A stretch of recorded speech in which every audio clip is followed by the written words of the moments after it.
চালাইছে। এই বিএনপির হাতে এই দেশ।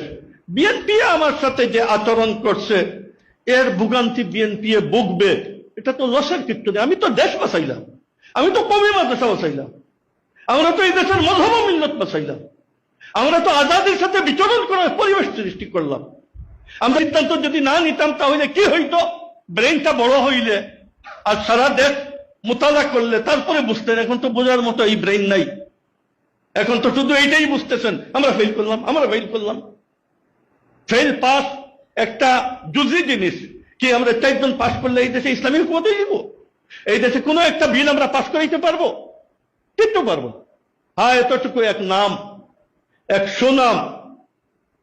আর এই সরকার কোনোদিন কোনো বড় প্রকল্প করতে পারবে না। তবিলে টাকা নাই। 1000 বড় পণ্ডিত হন, জমি জমা না থাকে, খেতে যদি দান না পান তাহলে পণ্ডিতিয়ে আওলাদের পেট ভরবে না। যার জন্য কোনো বড় প্রকল্প করতে পারবে না।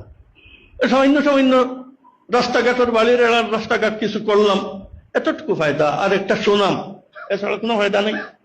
কিন্তু আমি তো দেশ বাঁচাইলাম, জাতিকে বাঁচাইলাম, কওমি অঙ্গন বাঁচাইলাম।